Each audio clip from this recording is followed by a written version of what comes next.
Bueno, vamos a empezar, doctores. Muy bien. Bueno, buenas tardes para todos. Es un gusto para mí darles la bienvenida en la tarde de hoy en nombre del Colegio de Abogados Comercialistas y también con asocio en esta ocasión con el Centro Colombiano de Derechos de Autor, la Universidad de La Sabana, la Universidad Externado de Colombia y la Universidad de Rosario a este seminario que lo hemos titulado Google contra Oracle, el fallo que impactará al el sector tecnológico mundial. En esta ocasión contamos con la destacada presencia de los profesores Ernesto Rengifo, director del Departamento de Propiedad Intelectual de la Universidad Externado de Colombia, el doctor Juan Fernando Córdoba, decano de la Facultad de Derecho y Ciencias Políticas de la Universidad de La Sabana, la doctora Marcela Palacio Puerta, que es socia de la firma Palacio y Abogados Asesores, además docente de la Universidad Santo Tomás, seccional Tunja, y el doctor Eduardo Pacheco de la Hoz, miembro de Secolda y socio de MIP Abogados, además de profesor universitario. Sin más preámbulos, doctor Pacheco, que le doy la bienvenida a todos y le cedo a usted la palabra para que por favor modere el seminario. Muchas gracias, doctor Oviedo. Muchas gracias a todos los que se conectan con nosotros en Bogotá en una noche lluviosa y fría y un poco tormentosa por los acontecimientos. Nada diferente a lo que es preciso el tema que vamos a hablar hoy sobre la sentencia y el proceso que nos ha tenido en vilo una década, que es el asunto entre Google y Oracle, que arrancó siendo Oracle versus Google, igualmente tormentosa. Por supuesto que para tratar este asunto debemos, por una parte, setear toda la conversación que sostendremos en el panel, sí, y también hacer un poco de historia. Sin duda ninguna, el litigio que ha protagonizado Oracle y Google por más de una década llama la atención de la academia y de los gremios. A pesar de que se trata de la misma discusión de los procesos que inicialmente se dieron en los 90 sobre qué entraba dentro de la protección del derecho de autor como protección al software y qué está por fuera. Lo que pasa es que ahora nunca antes había unas apuestas económicas, nunca antes sumaban perjuicios reclamados por 9.000 millones de dólares, reclamados por Oracle a Google, y nunca antes se involucraba la relación entre el titular de la plataforma y los creadores de contenidos. Pero tal como en los casos de los años 90, lo que sucede acá es que un diseñador de software le reclama a otro diseñador de software porque ha copiado líneas del código fuente y los ha trasplantado en un software que ha lanzado al mercado y que ha tenido un éxito. En este caso Sun Microsystems, inicial titular del software Java Standard Edition, que luego Sun Microsystems es Oracle compra a Sun Microsystems, le reclama a Google. Bueno, Sun Microsystems y Google entran en una negociación respecto de una licencia, no logran obtener ese acuerdo y Google decide trasplantar 37 paquetes de API del Java Standard Edition en la plataforma que se desarrollaba entonces y que con el aporte de sus propios codificadores resultó siendo las primeras versiones de lo que hoy conocemos como el sistema operativo Android. Ya cuando Oracle es dueño de Sun Microsystems y también de su propiedad intelectual, pues Oracle no se queda con esa. Demanda a Google por una infracción a derechos de autor, pierde en la primera instancia, en donde hay incluso la participación de un jurado sobre las cuestiones fácticas de la infracción, gana en la segunda instancia, en unos fallos del 14 y del 18, y pierde en la Corte Suprema de Justicia de los Estados Unidos a principios del mes de abril de este año. Entonces, pues hablar del caso es una delicia que podríamos hacer como por días enteros, pero acá vamos a conversar exclusivamente sobre la sentencia dictada por la Corte Suprema de Justicia de Estados Unidos, excluyendo, como lo hace la sentencia, lo concerniente al espacio que tiene el derecho de autor en el software, un tema muy grueso que queda pendiente porque la sentencia no aborda eso. Textualmente dice, en gracia de discusión, for argument's sake, se asume que el código fuente de los software es protegible por derecho de autor, pero se concentra exclusivamente en el fair use o el uso honesto como una excepción y o limitación al derecho de autor. Y sobre eso vamos a conversar esta noche. Y lo hacemos porque, sin perjuicio de todo lo que vayamos a tratar, realmente analizar la sentencia nos permite predecir, anticiparnos a los resultados jurisprudenciales que pueden darse en Colombia, con la característica de que en Colombia tenemos una industria local del software fuerte, robustecida y cada vez en ascenso. Pero además porque analizando esas temáticas, pues también gerencialmente se pueden tomar decisiones de negociación o de audacia, como la que tuvo Google, no obstante no poder obtener esa licencia, trasplantar 37 paquetes de API. Con esto no estamos diciendo que la cultura jurídica ni las normas jurídicas de Estados Unidos se puedan importar sin fórmula de juicio a Colombia, pero sí que los problemas son iguales en todas partes y que las realidades y su interpretación admiten esos símiles y esas analogías. Entonces, rápidamente vamos a entrar en materia diciendo, bueno, los factores que se analizan en la sentencia para saber si hay presencia o ausencia de fair use son 4. El primero de ellos es el propósito de la obra que copia. ¿Cuál es el fin que estaba haciendo el innovador que copia y trasplanta? Y esa nueva obra, ¿para qué sirve?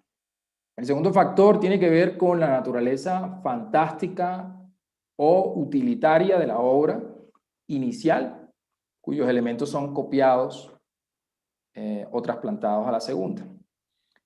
El tercer elemento tercer factor del fair use tiene que ver con la importancia y la cantidad de lo copiado en, obviamente, la segunda obra. Y el cuarto, la afectación de la explotación en el mercado actual o futuro de la obra inicial. Entonces, a mí me gustaría comenzar hablando con la doctora Palacios sobre este primer factor, referente a la naturaleza de la segunda obra. Mejor dicho,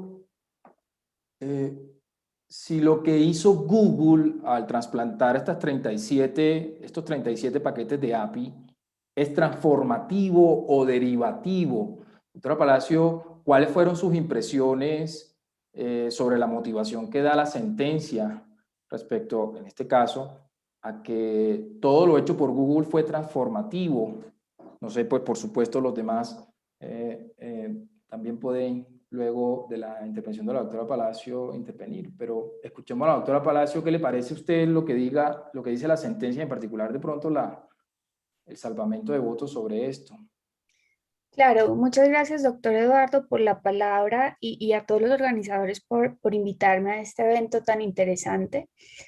Digamos que a mí me encanta este primer factor del fair use, me encanta porque realmente es un factor muy bonito y es un factor que yo creo que marca la diferencia entre lo que va a ser el derecho de autor colombiano y el derecho de autor de Estados Unidos. Y, por ejemplo, tú cuando mencionabas hace poco que no podíamos traer las normas de otro lugar para acá, esto me hace pensar mucho en todo lo que ha pasado también con nuestro sistema y con los tratados de libre comercio que ha firmado Estados Unidos, porque Estados Unidos, sí, es cierto, tiene una ley muy protectora del derecho de autor, pero miren que también tienen herramientas de balance súper fuertes, como lo vamos a ver en este caso. Estados Unidos, por lo general, siempre traspasa la parte de protección, por ejemplo, como hizo con Colombia, pero jamás le pide a sus socios comerciales que traspase esta parte de balance que permite usos muy amplios realmente. Y esto es una cosa que nosotros tenemos que tener en cuenta también como país. ¿Por qué me gusta mucho este primer factor y me gusta cómo esta interpretación en este último caso que hace la Corte Suprema, digamos que deja en claro de cierta manera que es un poco más amplio de lo que se venía tratando? Y es que este primer factor, que es the purpose and character of the use, lo que mira es, primero, si el uso fue comercial o no, y si el uso fue transformativo, ¿sí? Lo primero que nosotros tenemos que ver desde el punto de vista comercial es que ya desde Campbell, que fue la última decisión de la Supreme Court en esto de fair use, se había dicho que el simple hecho de tener un uso comercial no impide que se trate de un fair use. Eso es súper importante porque antes de Campbell se tenía como, no, si hiciste un uso comercial, entonces no puedes estar en fair use. Hoy en día se piensa como, mira, hay muchos usos que deberían estar protegidos por fair use, incluso si hicieron un uso comercial, y pasa muchísimo, como creo que dice la misma corte, como en las noticias. Por ejemplo, las noticias que muchas veces son los beneficiarios en muchas jurisdicciones de lo que van a ser limitaciones o excepciones, fair dealing, fair use, muchas veces hacen uso comercial de obras ajenas en aras de proteger ciertos intereses públicos. Entonces, digamos que eso es muy importante tenerlo en cuenta. El hecho que haya un uso comercial no va a impedir que sea un fair use. Eso desde el punto de vista de uso comercial o no. Desde el punto de vista de qué es transformativo o no, acá es un punto súper interesante y es súper interesante como los highlights que nos da este caso. ¿Por qué? Resulta que lo primero que hay que tener en claro o que hay que tener claro es que este caso deja en evidencia que el fair use también aplica para Section 106, que es adaptation right, que es lo que nos empieza acá como a dudar un poco. O sea, el fair use también me puede aplicar a una obra derivada. Entonces, el Section 106 que habla de la adaptation right para el software, entonces ahí vemos que no fue un impedimento para que se aplicara el fair use en este, digamos, en este factor. Entonces, digamos que puede haber fair use incluso en adaptation right. Eso es súper importante. Ahora, otra cosa que es súper importante acá de este caso es que se tiene en cuenta que el uso transformativo no significa cambiar algo, ¿sí? Porque si nosotros pensamos, Google no cambió nada de 37 paquetes de declaring software, ¿sí? Del declaring code. No cambió nada, los copió igual. No obstante, fue transformativo. ¿Y por qué fue transformativo? Fue transformativo porque hizo algo nuevo y útil. Entonces le dio otro propósito. Entonces vemos que la Corte Suprema dice, mira, el hecho no es que tú cambies, el hecho es que tú hagas algo nuevo y útil. Entonces cuando está viendo qué hizo Google, se da cuenta que creó una nueva plataforma Android para que los programadores pudieran crear nuevos programas, digamos, para celulares. En aras de aprovechar el conocimiento que tenían los programadores, copió 37 paquetes de API.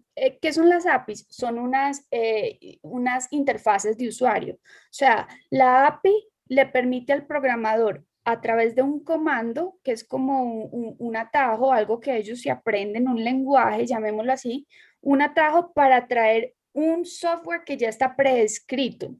El software prescrito lo escribió Google, ¿sí? Lo que está copiando es el comando y el software detrás de ese comando para aprovechar el conocimiento que traían los programadores. Entonces, básicamente lo que me dice es que sea transformativo, significa que sea útil y nuevo para el interés público finalmente. No simplemente significa que tú cambies algo en la obra, ¿sí? Y esto va a estar muy ligado con después lo que vamos a hablar con el doctor Ernesto del cuarto factor y del impacto pues en el mercado. Entonces digamos que este caso y este factor me parece súper interesante precisamente porque aclara este punto y es que el uso transformativo no significa cambiar, significa que tú también puedas hacer algo útil y nuevo con esa obra. Y acá se entendió que Google lo había hecho.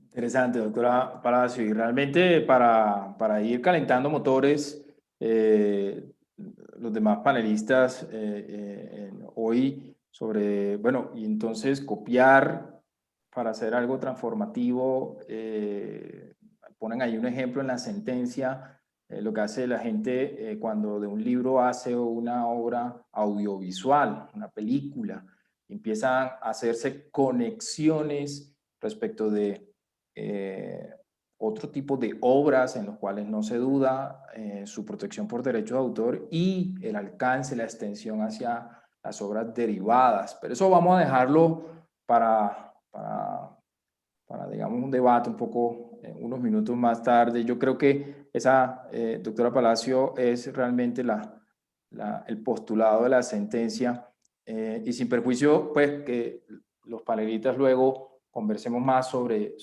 el primer factor.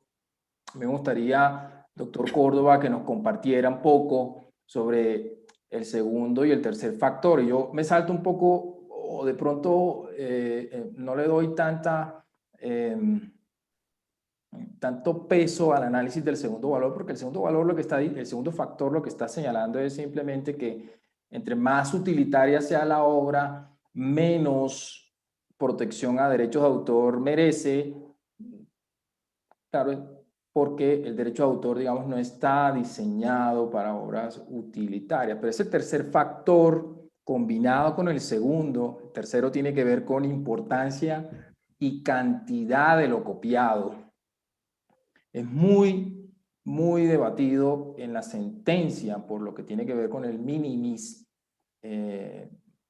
Son 11.500 líneas de código fuente que Google trasplanta del Java Standard Edition a las primeras versiones de su sistema operativo Android.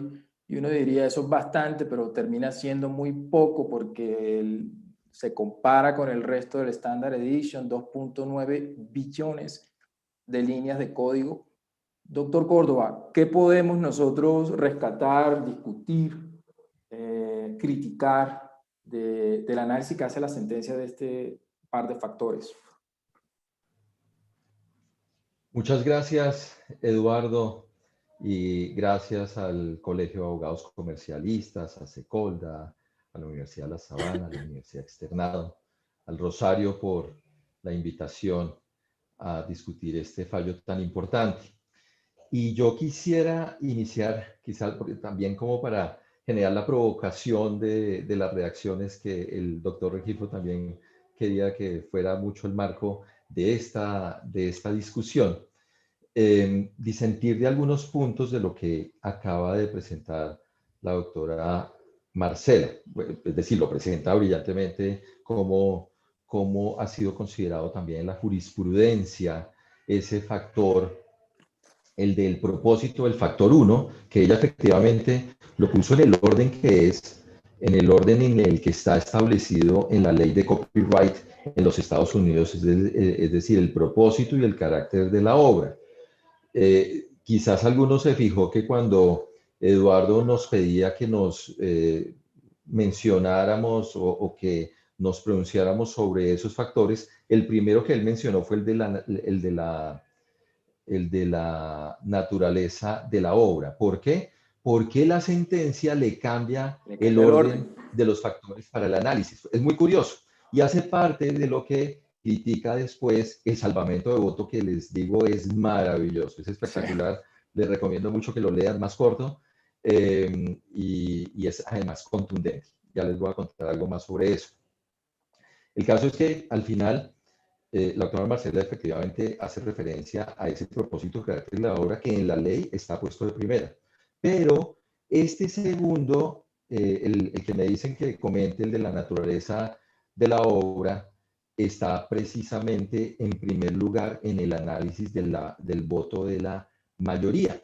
Y parece ser que es por todas las consecuencias que trae el hecho de calificar esa naturaleza a la obra. Como Eduardo lo mencionaba, quizás es porque se hace referencia a una obra más funcional, a una obra que es menos creativa, más funcional.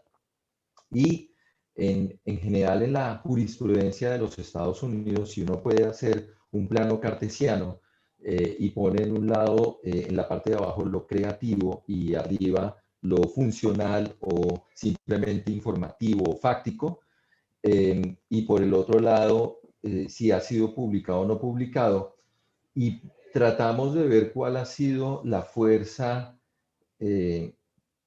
o la contundencia de la protección, vemos que siempre se protege menos lo que es más funcional. Y parecería ser que entonces la Corte se esmera en tratar de probar que eso es realmente muy funcional y que hay muy poco espacio para la creatividad. Y además, haciendo alusión, creo que algunos de los fallos que mencionaba Eduardo de los años 90, incluso el famoso fallo, sentencia de Microsoft y Apple sobre el Windows, cuando en algún momento se dice que esas interfaces, como las ventanas que se usaban para ese momento, estaban indisolublemente ligadas a la idea misma, o que era la única forma de transmitir una determinada idea, en este caso en el software, y que por lo tanto, como en el derecho de autor hay un principio general, y es que no se protege la idea, sino la expresión o la materialización de ellas, no podría haber lugar a proteger una funcionalidad como la que ofrece en este caso el software de Java, el software de Oracle, porque parece estar indisolublemente atado a lo que serán los programas que se puedan generar, programas en particular que usen las APIs. Así que al final me dice que dentro de la naturaleza hay un elemento funcional y que, aunque no entra de fondo en la discusión, y esa es una crítica que se le hace también al salvamento de voto, sobre si los programas de computador y sobre si esos componentes de los programas de computador, como ya está previsto en la Copyright Act de los Estados Unidos, son protegibles o no. Y en particular, esos conceptos muy técnicos que trae allí del Declaring Code y el Implementing Code. Al final dice, esto es un Declaring Code que está muy cerca de la idea y al estar tan cerca de la idea no sería protegible. Yo protejo más aquello que tiene que ver con el Implementing Code. Pero de eso se terminan desprendiendo una serie de consecuencias, entre ellas la del segundo factor que analiza, que en realidad es el primero en la ley de copyright y es al que acaba de hacer referencia Marcela, y es el hecho de que haya realmente algo transformativo.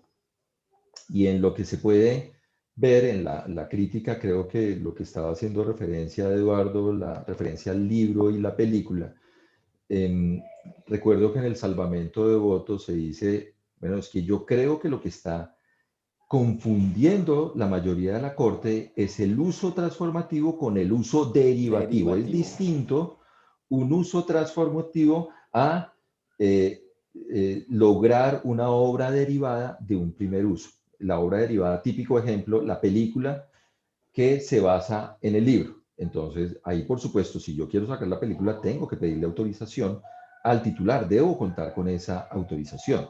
Lo que parecería ser, en palabras del salvamento de voto, que dice la mayoría de la Corte, es acá usted no pidió permiso para hacer una obra derivada, porque no es una obra transformativa.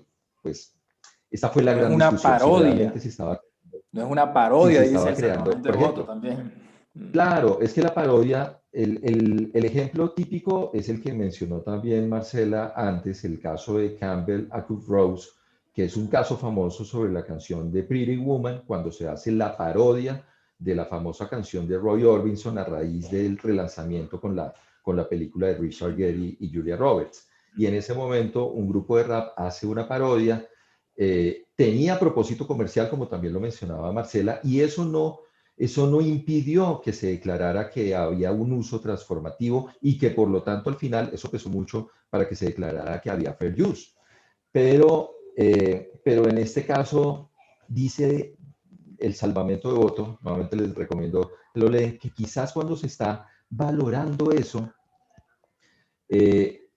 no se está teniendo en cuenta que no está dentro de los propósitos inscritos dentro de la ley de copyright, que ellos dicen efectivamente es enunciativo, no es taxativo, pero yo no veo ahí que se esté haciendo crítica, que sea para propósitos académicos, que sea para propósitos de parodia, como lo mencionábamos hace un momento. Entonces dice, en realidad lo que hizo fue un negociazo.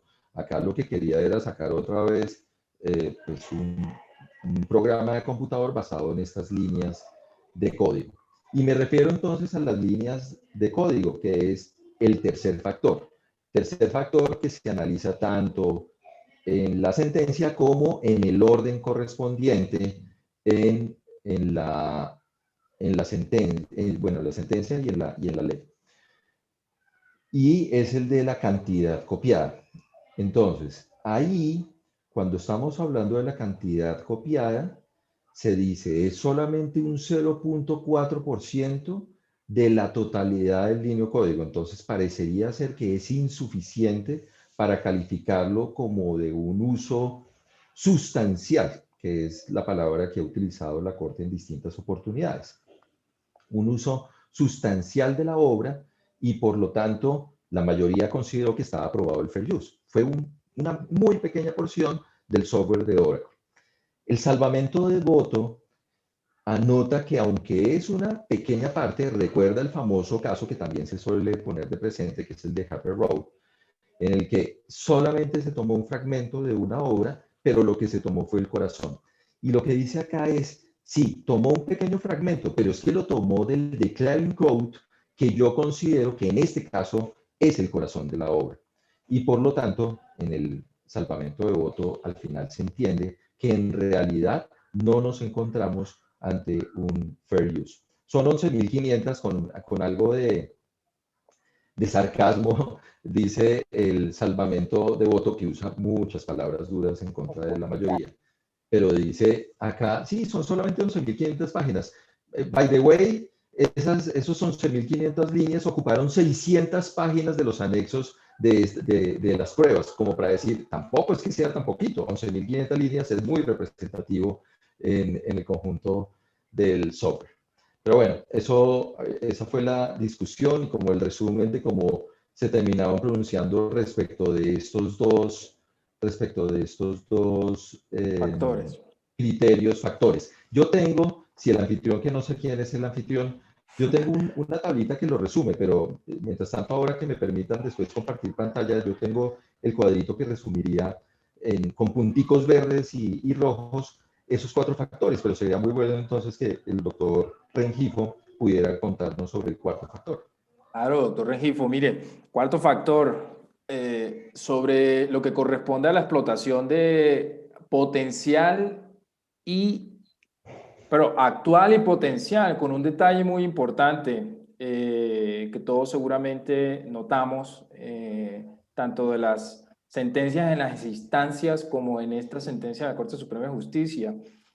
Para cuando se estaba negociando la licencia entre Sun Microsystems y Google del Java Standard Edition, la presencia de Sun Microsystems en los dispositivos móviles no era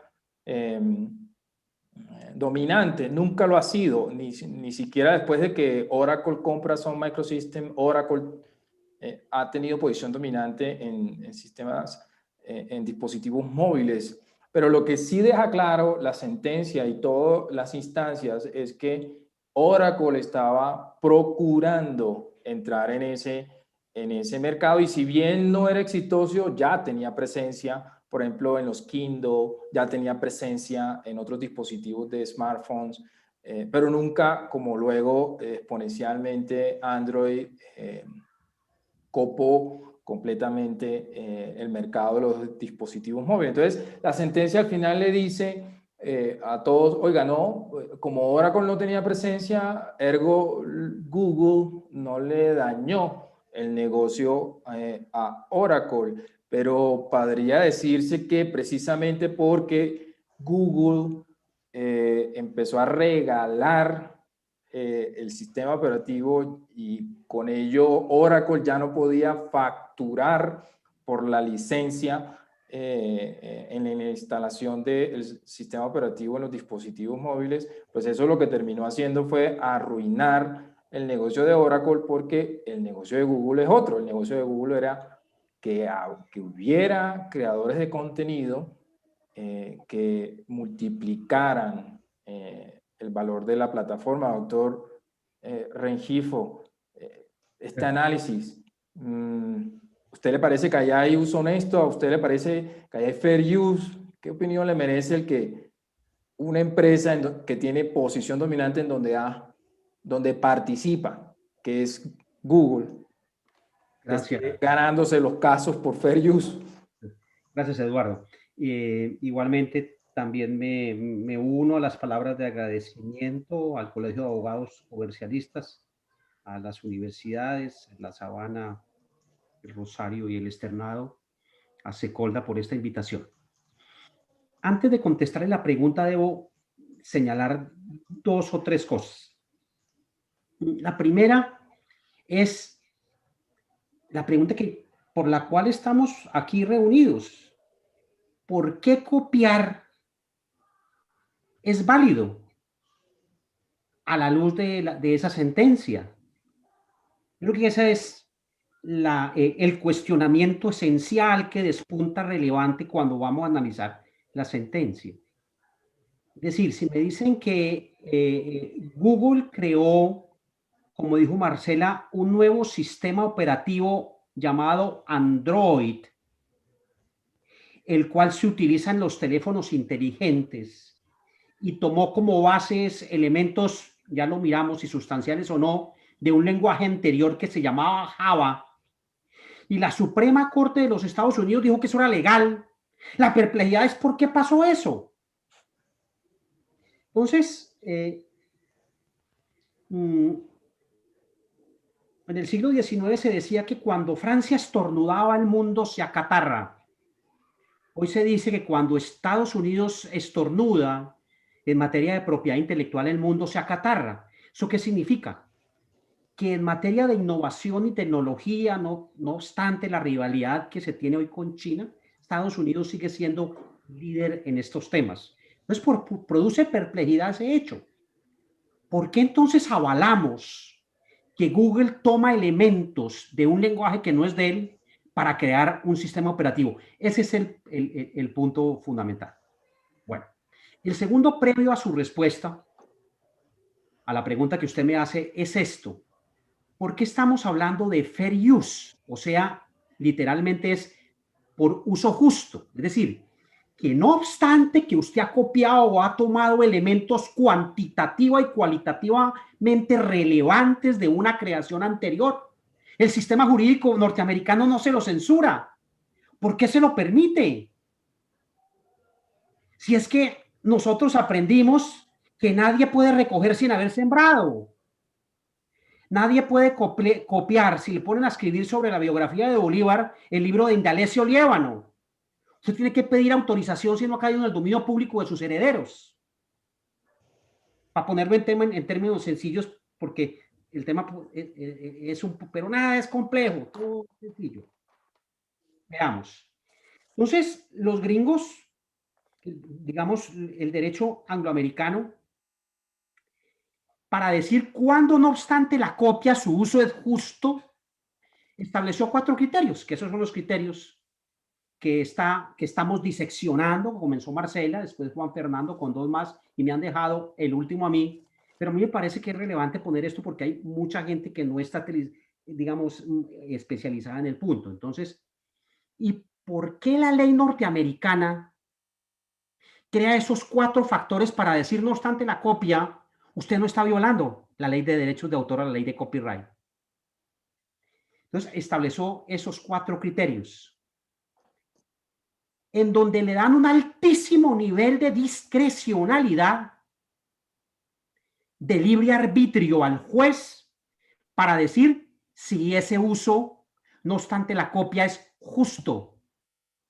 Como dijo Marcela, si produce un beneficio social, si es útil a la sociedad. O como dijo Juan Fernando, si tomando los elementos de una creación precedente Google produjo Android, no obstante la copia hay un social benefit, un beneficio social. ¿Listo? Entonces, ¿por qué a nosotros nos asusta ese tema? Porque nosotros tenemos otra experiencia jurídica en donde fundamentalmente desconfiamos del juez. A la luz de la experiencia jurídica norteamericana, el juez, con base en la prueba que recauda, con base en lo que le dice un jurado, dice si ese uso fue justo o no.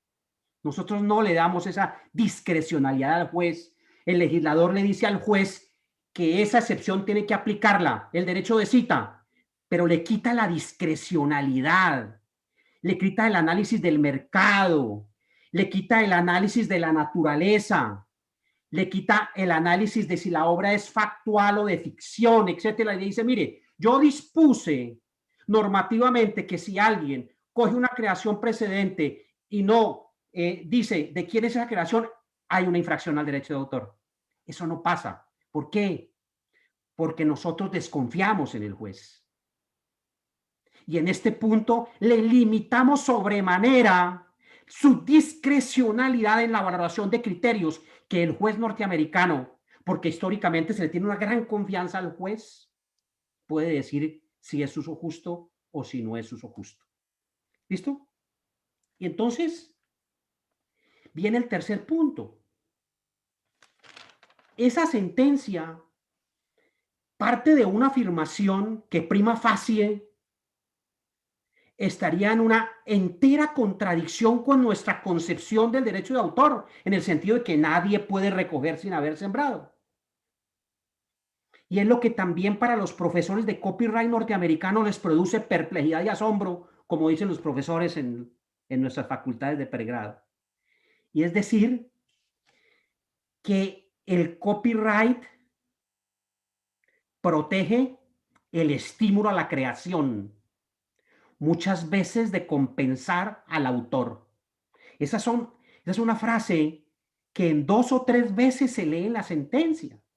Es decir, que el fundamento, la justificación, la racional, como lo dicen ellos, del derecho de autor cambia, porque nuestra perspectiva es que hay que compensar al autor por el esfuerzo en su creación, en su obra literaria, en su obra musical, en su jingle, en su obra artística. Aquí dicen, un momentico, la ley de copyright tiene como sustento que se estimule el esfuerzo creativo, no necesariamente compensar al autor.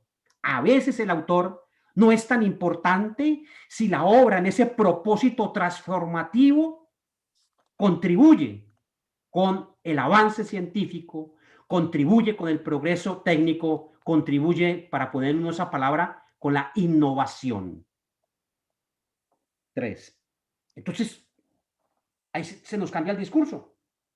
Entonces, por eso nosotros decimos, ¿cómo así que usted copió y no obstante que copió no lo castigan? Sí, porque la Corte lo dijo en 2 oportunidades. Aquí tengo la cita. Lo dijo en 3 oportunidades. Dijo,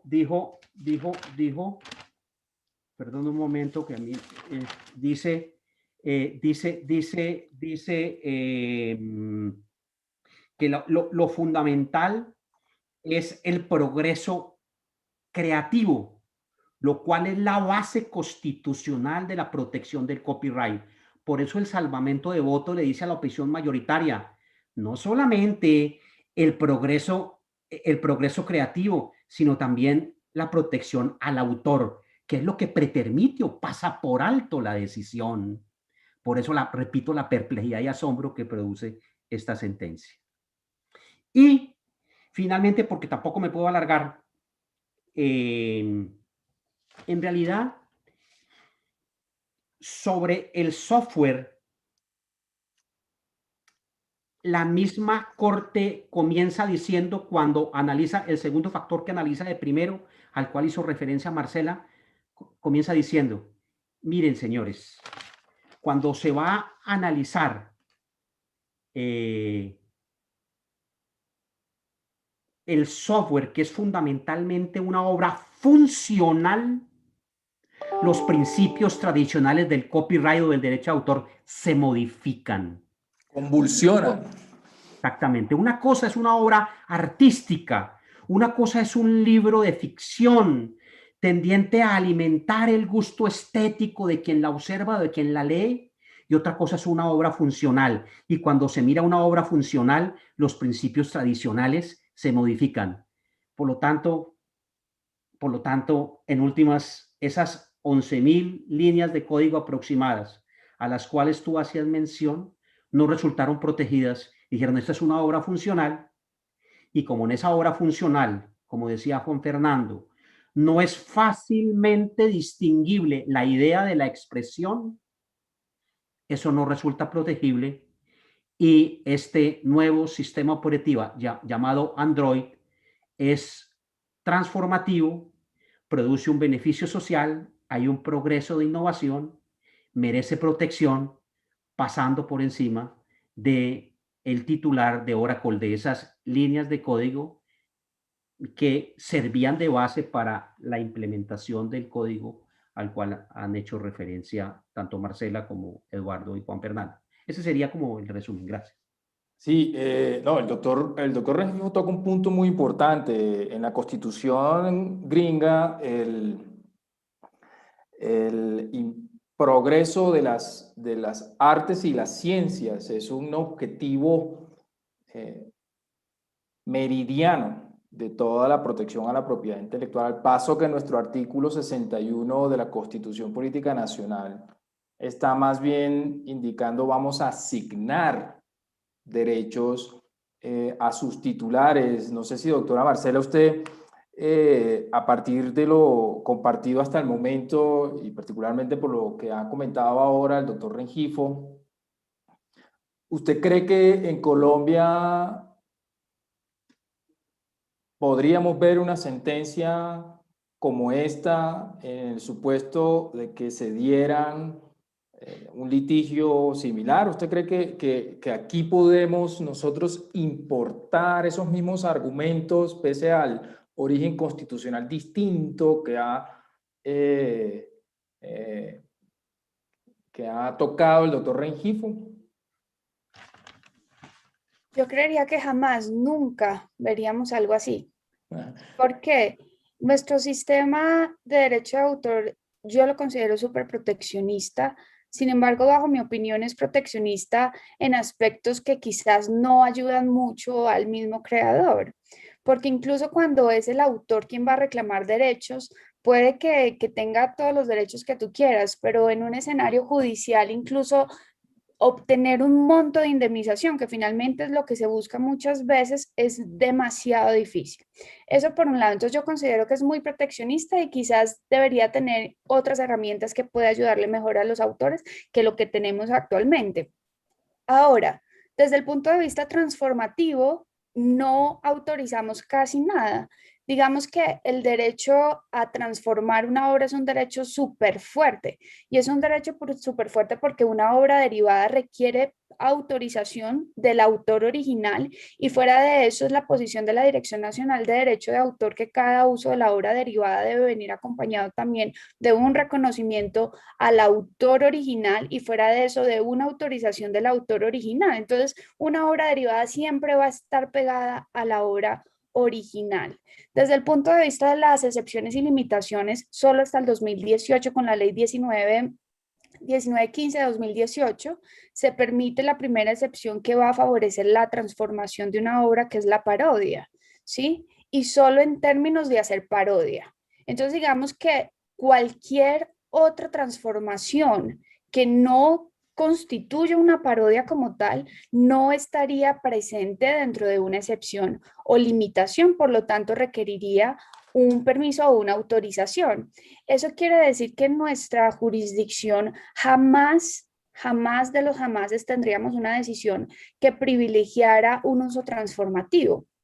Desde mi punto de vista, digamos que eso también es un poco triste porque nada sale de la nada, ¿sí? Nadie crea algo totalmente nuevo. Incluso los niños cuando aprenden a hablar, los niños imitan a sus padres.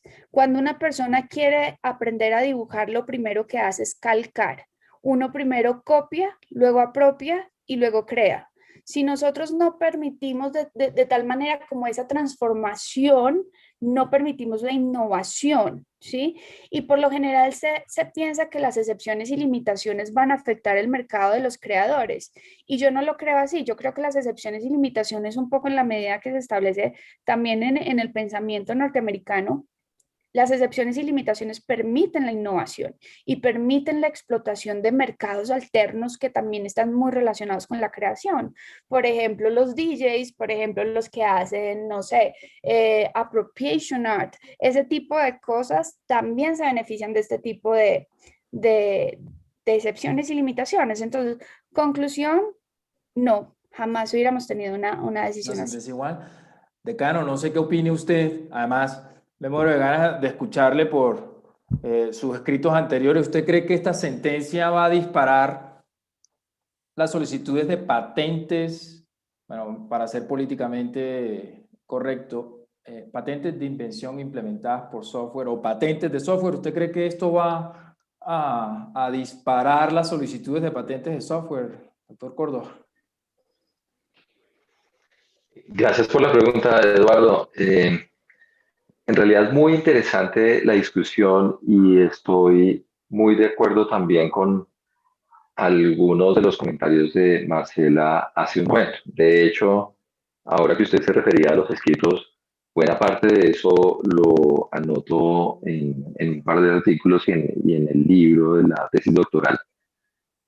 Nosotros no creamos de la nada y por eso es tan sano que exista un muy buen sistema de excepciones y limitaciones, lo que llamo en estos artículos la teoría del acervo común. Al final todo ayuda a enriquecer ese acervo común y en la medida en que más personas contribuyamos a ese acervo común, pues se puede desarrollar mejor el conocimiento. Y por lo tanto, pues aclaro también, y quizás también por las respuestas anteriores, estoy muy de acuerdo con un sistema sano de excepciones y limitaciones. Incluso en algún momento considerado que no sería extraño para Colombia un sistema como el Fair Use. Sin embargo, una sentencia como esta me deja pensando bastante y yo creo, Eduardo, que en algún momento va a haber una reacción incluso legislativa a este fallo, por la manera como se interpretan los factores, con la manera contundente en cómo se ataca esa interpretación. Es posible que después desde el Congreso haya alguna iniciativa para tratar de acotar esa interpretación, porque al final, pues el Congreso, si el Congreso se pronuncia, no van a poder hacer mucho los jueces de la Corte Suprema.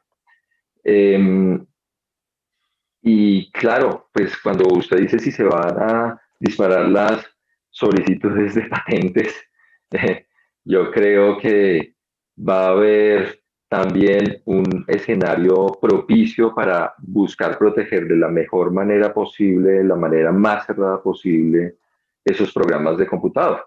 Ya sabemos que en nuestro país es algo más difícil, incluso por el marco que lo excluye el software como un objeto patentable como tal, pero lo mismo sucede en el ámbito internacional y sin embargo se ha ido abriendo la puerta para la patente sobre software y sobre todo en países como los Estados Unidos, esa puerta es indiscutible que existe. Yo quisiera compartir lo que les dije hace un momento. Eh, esta, pues no es presentación, es un cuadrito muy sencillo donde yo muestro lo que sucedió en este caso. Creo que se está observando en este momento, ¿cierto? Sí, señor. Sí. Sí, señor. Bueno, me voy a volver un momento. Esto es lo que ocurre como se termina decidiendo, ya lo vimos. Este es un cuadrito que hemos usado para nuestro curso de Copyright X que hacemos en la Sabana en convenio con Harvard. Y en este cuadrito hemos analizado los principales fallos en materia de fair use, pues unos muy representativos, ya les voy a mostrar un listado de otros y cómo En ese primero estuvo tan dividida la decisión en el caso famoso de Sony por el Betamax, y solamente encontró dos factores a favor. El primero de la ley, el del propósito y carácter del uso, y el de el efecto en el mercado potencial, mientras que encontró que la cantidad era neutral. En realidad, por lo que se estaba analizando ahí era la utilización de los Betamax para hacer el time shifting de los programas de televisión que se podían grabar. Mientras que en contraste en Harper Row, que se copia solamente un fragmento de una biografía de un expresidente, en ese caso encontraron que el uso no era justo y sobre todo, y así lo vemos, siempre que se determina que ese cuarto factor que le correspondió comentar al doctor Rengifo, que es el último, pero termina siendo el más importante, lo mencionan también en la sentencia, el efecto sobre el mercado potencial. Siempre que uno encuentre que hay un efecto en el mercado potencial, lo más seguro es que le van a decir que el uso no es justo. Y cuando no hay esa afectación de manera clara, pues va a encontrar un fair use. Eso recuerdo haberlo analizado también respecto de usos para propósitos educativos, que parecerían ser propósitos loables, pero si afectaban el mercado potencial, al final decían no, no hay fair use. En el caso Campbell, que ya hemos mencionado varias veces en esta noche, el caso relacionado con la canción de Pretty Woman, también estuvo muy dividido, fue un caso muy difícil, pero sin embargo, ahí se encontró que había fair use. Primero y cuarto se encontraron a favor de ese uso justo, no la naturaleza de la obra copiada, porque era realmente creativa, en este caso pesó lo creativo, pero los otros dos, sobre todo porque es la sentencia clave donde se comienza a hablar de uso transformativo, y allá terminaron admitiendo que había un fair use por ese propósito o por ese carácter transformativo de la parodia que se había hecho, y porque determinaron al final, como les digo, si se determina que los mercados no son competidores entre sí, pues se entendería que no hay, o más bien que sí hay un uso justo porque no compiten y no se afecta ese mercado. En ese caso eran dos canciones, una de rap y una canción romanticona, entonces entendían que eran dos segmentos distintos. Pero fíjense que en nuestro caso, y ahora lo complementé, este slide que usamos en el curso de Copyright X, con la decisión mayoritaria primero, que encuentra todos los verdes. Es difícil, un caso tan difícil, y lograron probar todos a favor del fair use, es decir, que el propósito y el carácter de la obra dicen es un uso transformativo.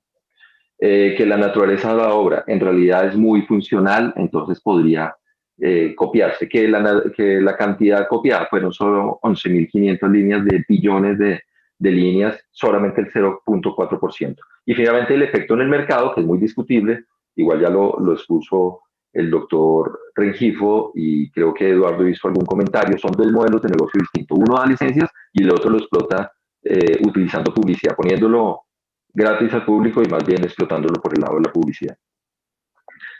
Eso fue lo que decidió la mayoría. Sin embargo, en el análisis del salvamento de voto, que también les invito a leer, los jueces Thomas, que es el que lo redacta, y Alito, que es el que lo secunda, Samuel Alito, los jueces consideran que no se cumplen, al menos 3 están en contra del fair use. Y este que está en verdecito, no sé si se alcanza a ver por los colores de la pantalla, lo puse en un verdecito más claro, porque él dice, puede ser que esté a favor, pero hay muchos elementos que él considera que no se cumplirían para los efectos de considerar fair use, y en buena parte por los elementos que ya comenté aquí.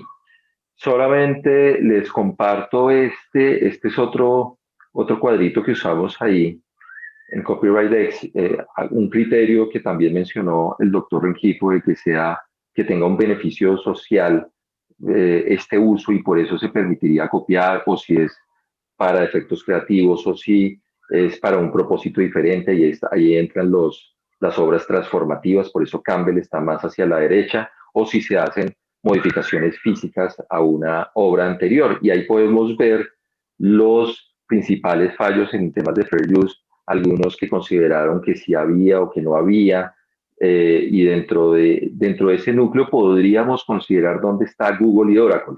Yo me atreví a ponerlo, a complementarlo también, a actualizar este cuadrito con Google y Oracle, y me parece que quizás con el argumento de mayoritario, estoy acá calificándolo con el argumento mayoritario, en realidad debería haber puesto verde, pero con el argumento mayoritario estaría ubicado allá, es decir, es más por el hecho de que es socialmente benéfico ese nuevo uso que, dice la mayoría, le está dando Google a esas 11.500 líneas de código de Oracle.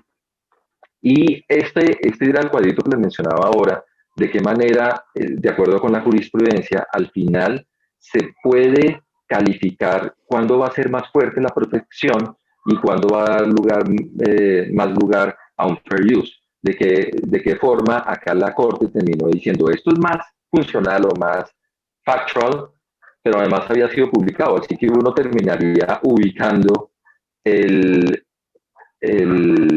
caso de Google contra Oracle y el caso de la posibilidad del fair use de ese software en el lado más clarito superior derecho, porque considera es funcional y ya había sido publicado, por lo tanto tendría la posibilidad de usarlo.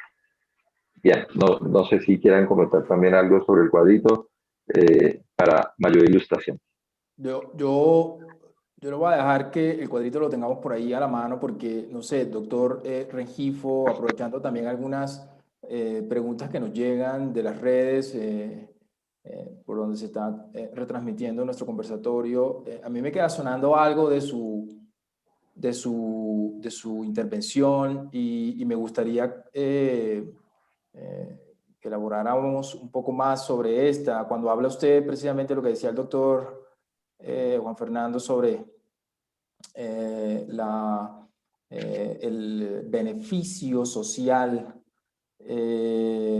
versus el carácter transformativo o derivativo del software. ¿Qué tanto le tengo yo que cambiar al software como para que termine siendo transformativo y no derivativo? Yo le pregunto algo. Si Android no hubiera funcionado, si el sistema Android no hubiera funcionado, ¿también hubiera sido transformativo? Perfecto, perfecto. Esa es una pregunta muy importante. Me sirve la pregunta y me sirve el cuadro que está mostrando Juan Fernando para decir dos cosas, porque yo corté, porque tenía el tema de la competencia, el derecho a la competencia y el efecto en el mercado. Pero debo decir una cosa. La idea que subyace en el fair use es que en la mayoría de los casos una creación se basa en otra creación anterior. Por ello, si con la obra derivada así se tomen elementos de la anterior, hay un beneficio social, en el caso que mostraron hay un beneficio social, el juez, con base en la doctrina del fair use, legitima esa creación.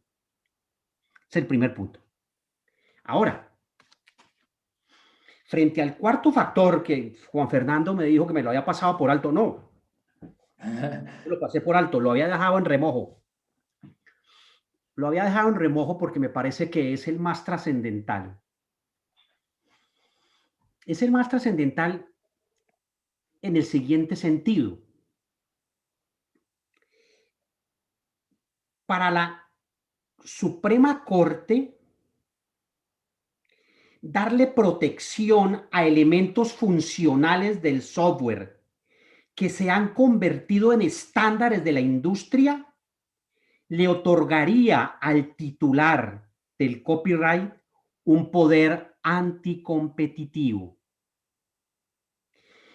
El deseo de Oracle de que esas líneas de código que fueron tomadas por Google fueran protegidas, dice palabras más, palabras menos, o en un sentido menos legalista, dice la Suprema Corte, eso sería darle un poder inusitado al dueño al que escribió esas líneas de código que componen ese software, Java. Entonces dicen, ese lenguaje se convirtió es en estos momentos el estándar de la industria. Y si se le da a un solo titular el poder de manejar ese lenguaje, está limitando la innovación y el desarrollo en la industria del software. Esa afirmación aparece 3 veces. No se dice o no se analiza expresamente el tema del derecho de la competencia o el tema de la antitrust law, de la competition law con el derecho de autor, pero sí citan en 3 oportunidades la participación que la sociedad civil tiene en esos procesos, porque este es un certiorari. Ahí hay un concepto, un brief, como se dice en la sentencia de la Asociación Americana de Antitrust, prácticas antimonopolio.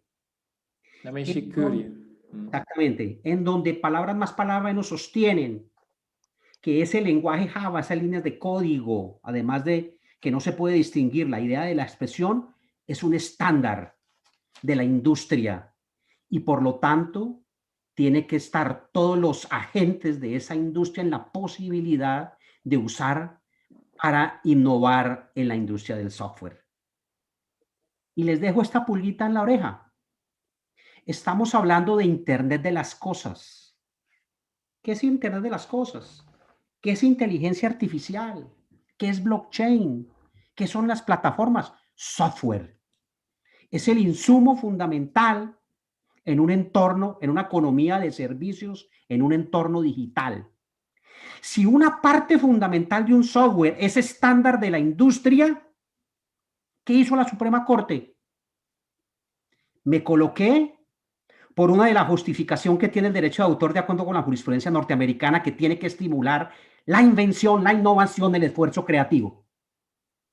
Por eso, prima facie, esta es una sentencia que golpea a los países de tradición romano-germánica.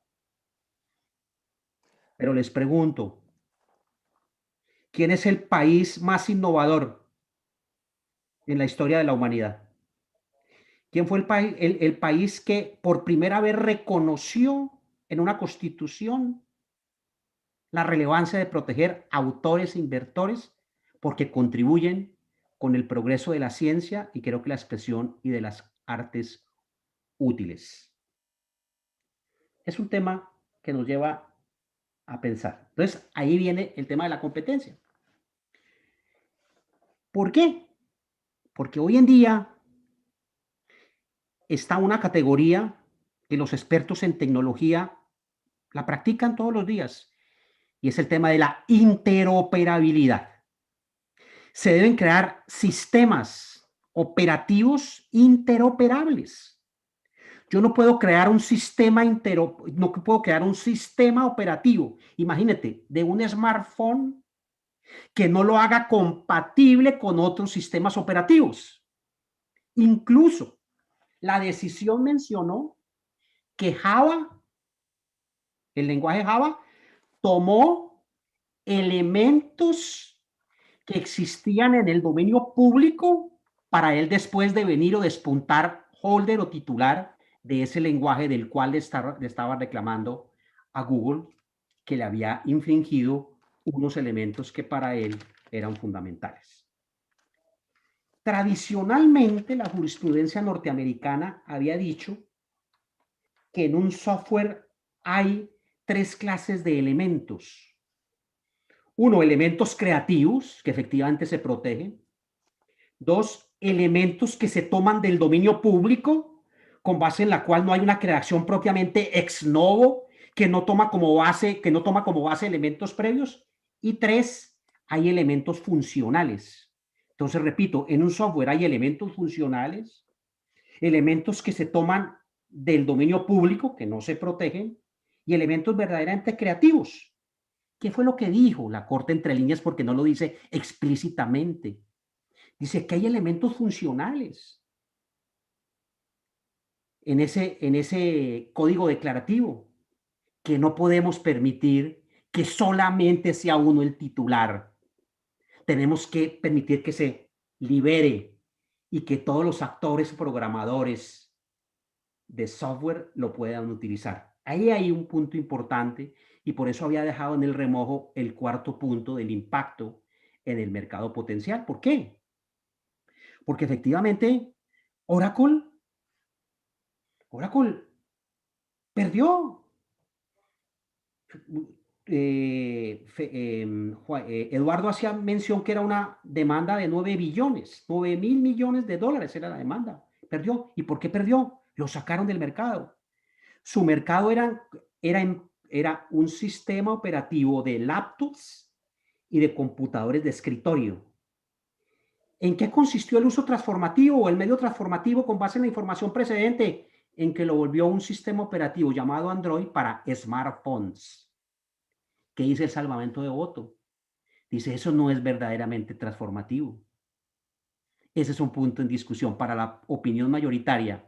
Un sistema operativo para computadores de escritorio y para laptops que pasaba a smartphones, si es un uso transformativo, ergo le dio protección. Pero, repito, inextricablemente está unido el tema de la competencia y el tema del derecho de propiedad intelectual.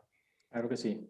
Y entonces aprovecho para decirles que dentro de un mes saldrá al mercado esa relación, un libro editado por el Departamento de Propiedad Intelectual del Externado sobre propiedad intelectual y el derecho de la competencia, y en donde se analiza cuando un desarrollo se convierte en estándar, el derecho de la competencia interviene para limitar el ejercicio que puede despuntar abusivo de derechos de propiedad intelectual. Aquí paro por razón de tiempo. No, doctor Rengifo, muy valiosos sus comentarios, realmente muy importante. De todas formas, no deja de ser paradójico, doctor Rengifo, que sea Google la que ha sido sancionada con una multa por 5.000 millones de dólares en Estados Unidos y no haya sido Oracle, precisamente por un tema de competencia. Y que además, cuando ya sacó Android, Google sea la que conserve vía secreto empresarial las licencias y el empleo de todos los APIs y la parte de atrás del software, del código fuente que tiene de Android para que sean sus programadores los que le creen contenido. Entonces no deja de ser paradójico eso. Sin embargo, todo esto nos lleva a un punto, yo quisiera ya por el tiempo, a cada uno lanzar una pregunta. Esto nos pone en el umbral de un nuevo modelo de protección para el software, o estamos igual que en los años 90. No sé, doctora Marcela, si quiera usted iniciar. Pues cuando dices un nuevo modelo de protección en el software, ¿en Estados Unidos o acá? En el mundo, porque esto, pensar en Colombia o en Estados Unidos es pensar muy chiquito. Pues yo no lo veo tan claro. La verdad no lo veo tan claro, especialmente porque si las decisiones del Fair Use tuvieran un impacto tan grande, ya hubiéramos tenido unos cambios importantes. Especialmente por lo que les digo, Estados Unidos busca impactar las normas de propiedad intelectual, pero nunca llevando su Fair Use. Y acá es importante tener en cuenta que la Corte no se quiso pronunciar respecto de si las APIs eran protegidas por derecho de autor o no. Dijo, es muy pronto, la tecnología está avanzando, es muy pronto para yo decir si una API está protegida o no, que quizás eso podría impactar un poco, pero no lo veo tan claro desde el punto de vista del Fair Use, porque es el mismo Estados Unidos el que busca que a nivel internacional sus decisiones de Fair Use no sean replicadas. Entonces no veo cómo impactaría. Doctor Córdoba, estamos en los albores de una ley referenda.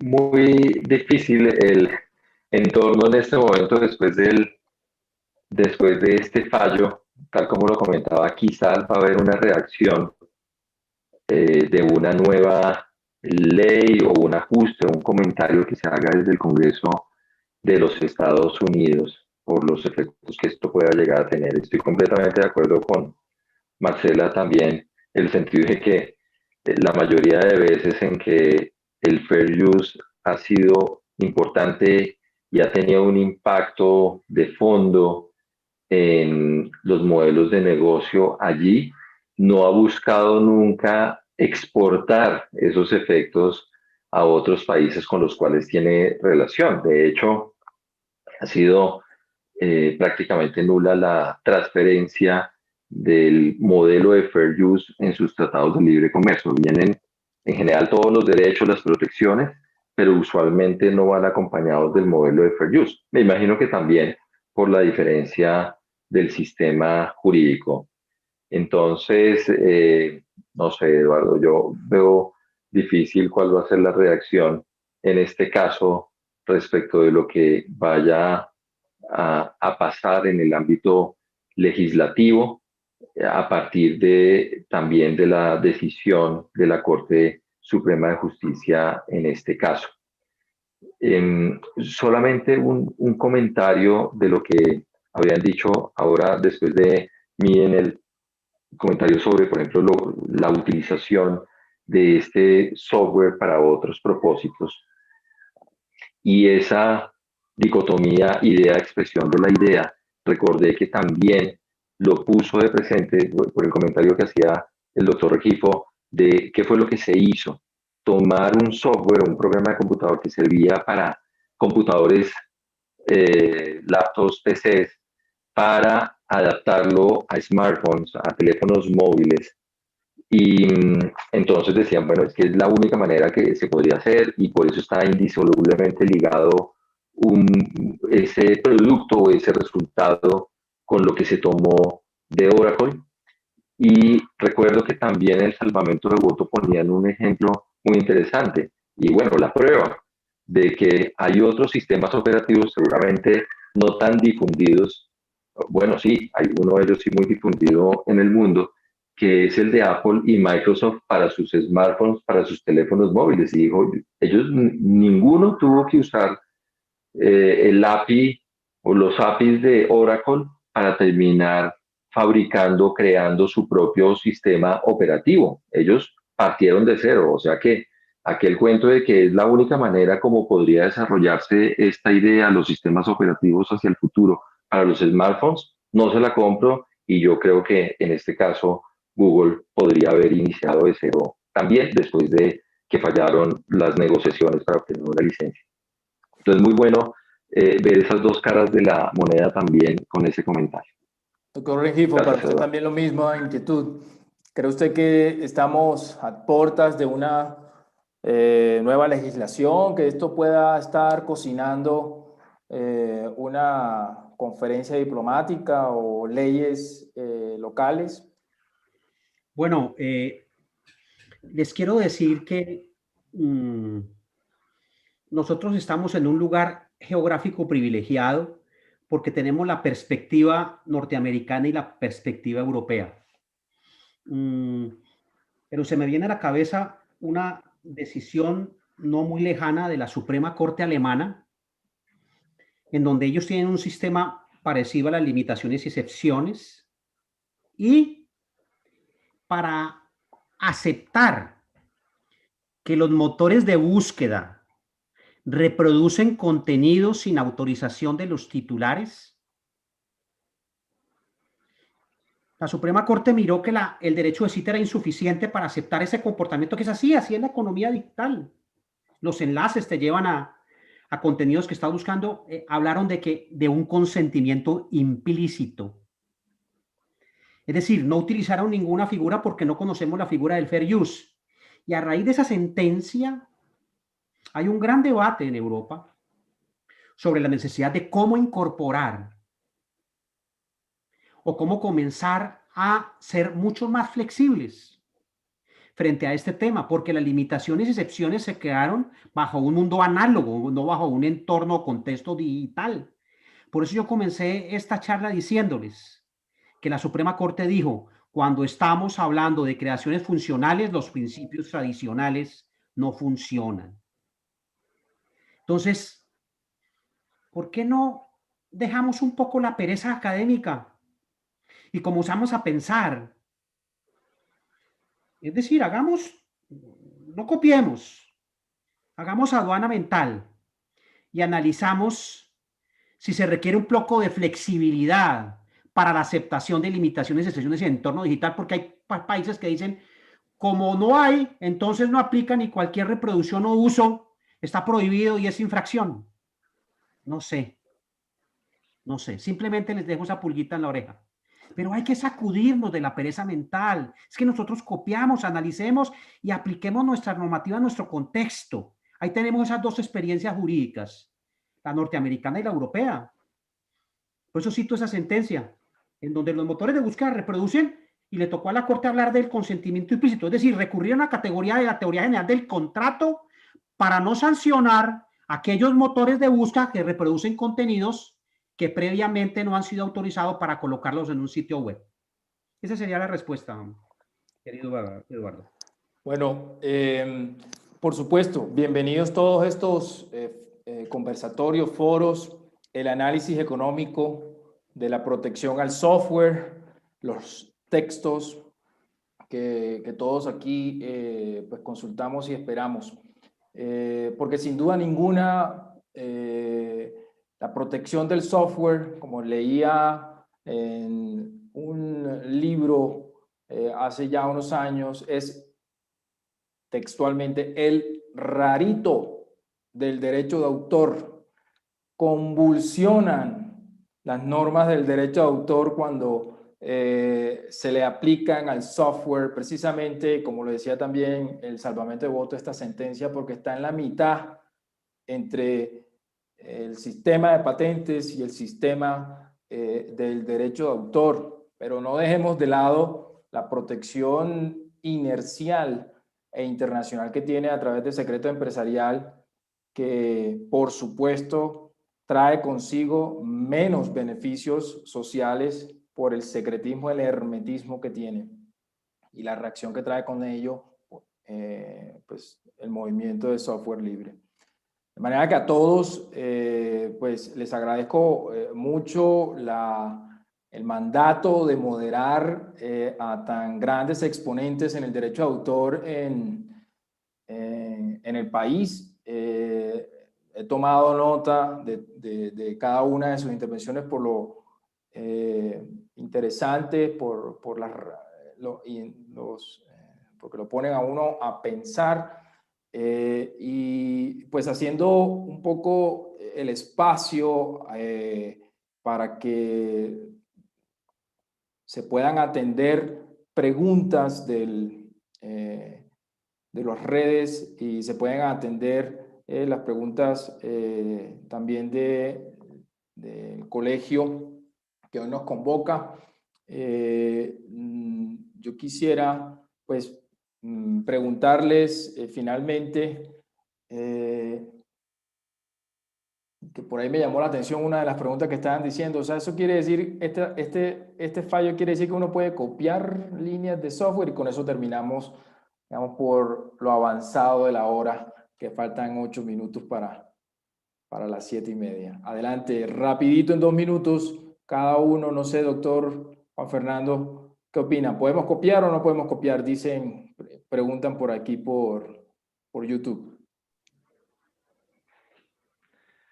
Pregunta difícil, aunque creo, yo estaba mirando también el chat y parece ser que ya había quedado respondida con el cuadro y con la explicación de cada uno de los criterios. Al final va a depender de que yo logre comprobar esos criterios, logre comprobar que hay un uso transformativo, que se está creando algo nuevo, que no va a tener un efecto en el mercado y que al final no estoy tocando el corazón de la obra. Es más difícil lograr comprobar que en realidad es uno de los propósitos que está dentro de la ley de copyright. Si la pregunta es para Colombia, yo creo, y estaría de acuerdo con lo que dijo Marcela, en algún momento va a ser difícil que según nuestro sistema de excepciones y limitaciones se pueda hacer acá, porque no tenemos nuestra herramienta de fair use igualmente disponible. Entonces creo que no se podría hacer. Un elemento muy importante allí, simplemente de contexto, cuando Google inicia con sus grandes negocios y comienza a irrumpir y a ser disruptivo en el mercado, sabemos que siempre tiene que ir acompañado de una estrategia jurídica. Y lo primero que hizo Google en su momento fue contratar al abogado más experimentado en Fair Use, que es William Patrick. Tenía muchas obras en particular, comentarios, litigios encima, y creo, por una entrevista que le vi hace poco, sigue siendo la cabeza detrás de esto.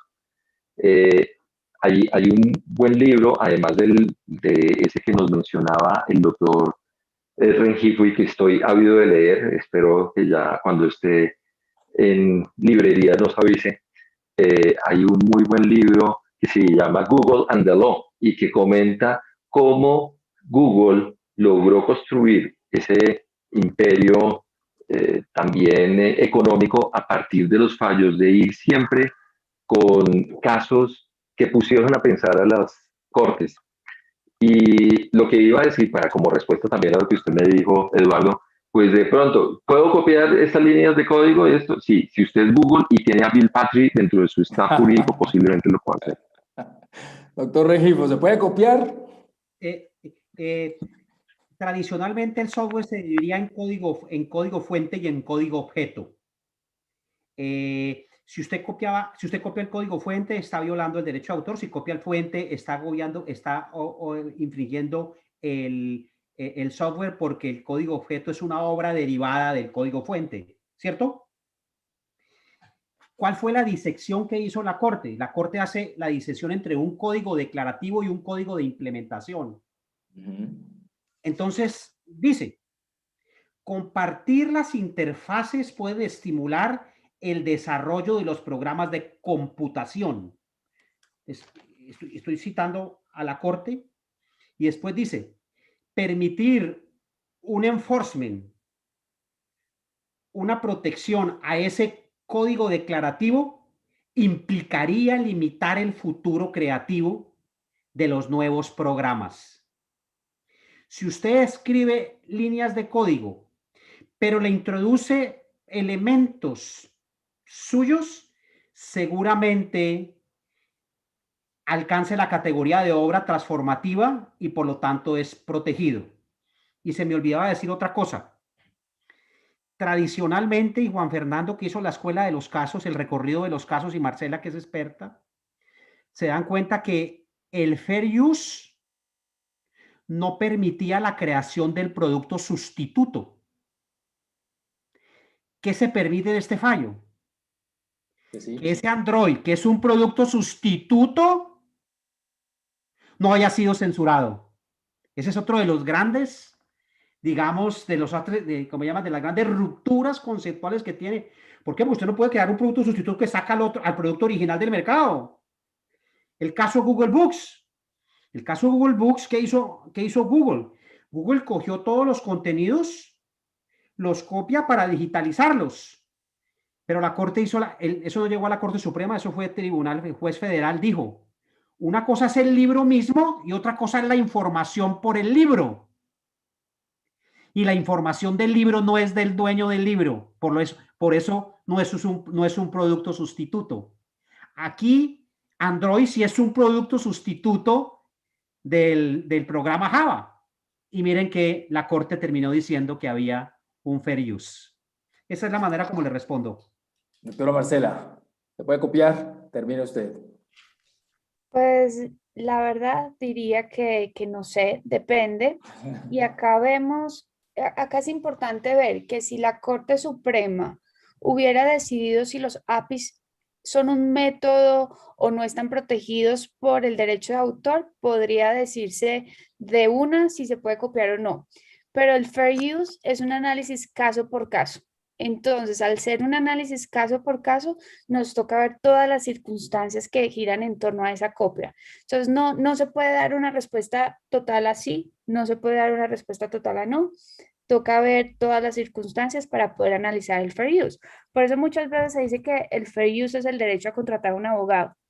nos tocaría ver qué circunstancias se presentan. Yo la contrataría a usted, doctora Marcela.